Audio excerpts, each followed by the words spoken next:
रहकर ईमानदारी और अपनी क्षमता के साथ में कार्य करना है। इच्छा, पार्टी हमारी लोकतांत्रिक प्रक्रिया से कार्य करती है। हर एक कार्यकर्ता का अधिकार है कि वो अपनी इच्छा को व्यक्त करे, लेकिन उसके बाद में जो पार्टी का निर्णय होता है उस निर्णय का सम्मान करना, उस निर्णय का आदर करना और उस निर्णय के हिसाब से हमें आगे कार्य करना, ये हमारे पर बंधन रहता है। उसी दिशा के अंदर आज हमारे बीच में नरेंद्र मेहता जी, आप सभी का साथ मांगने के लिए आए हैं। वैसे तो हमारा कर्तव्य है इनका साथ देना, क्योंकि ये जो चुनाव नहीं लड़ रहे, चुनाव हम सभी लोग मिलकर लड़ रहे हैं। भारतीय जनता पार्टी का प्रत्येक कार्यकर्ता चुनाव लड़ रहा है।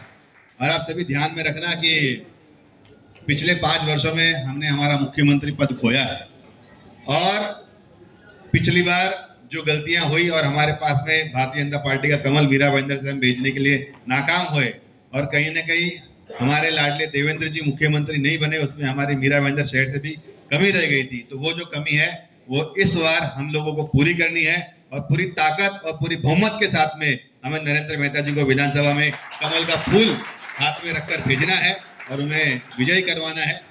साथ ही मेरे सभी साथियों को मैं कहना चाहूंगा, मुझे पता है कि कुछ लोगों की कहीं ना कहीं व्यक्तिगत भावना भी होगी। कुछ लोग ये चाहते होंगे कि उम्मीदवारी मुझे मिले, कुछ लोग ये चाहते होंगे कि नरेंद्र मेहता जी को उम्मीदवारी ना मिले, कुछ लोगों की व्यक्तिगत रूप से भी मेहता जी के साथ में कुछ अनुभव रहे होंगे।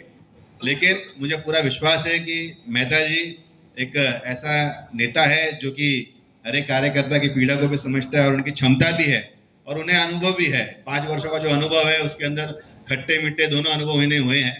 तो एक बार जो गलती हो जाती है वो गलती वापस से मुझे लगता नहीं है कि वो दोहराई जाएगी, और आप सभी कार्यकर्ताओं के साथ में न्याय होगा। अगर आप लोगों को ऐसे मन के अंदर कहीं भी कुछ शंका हो कि चुनाव के बाद में आप लोगों के साथ में कुछ अन्याय होगा या आप लोगों के साथ के अंदर न्याय नहीं किया जाएगा, तो ऐसी बातों को आप आपके मन से निकाल देना पूरी तरीके से।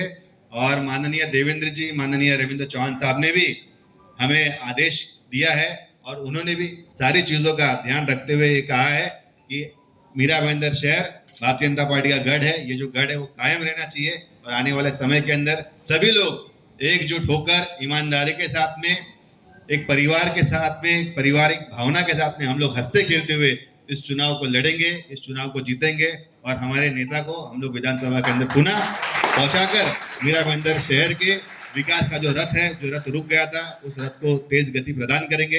ज्यादा समय नहीं लूंगा, मेहता जी के आगे पदयात्रा भी है, इसके लिए मैं आगे का जो वक्तव्य है मैं किशोर शर्मा जी को बोलता हूं कि आप अपना वक्तव्य रखिए। धन्यवाद।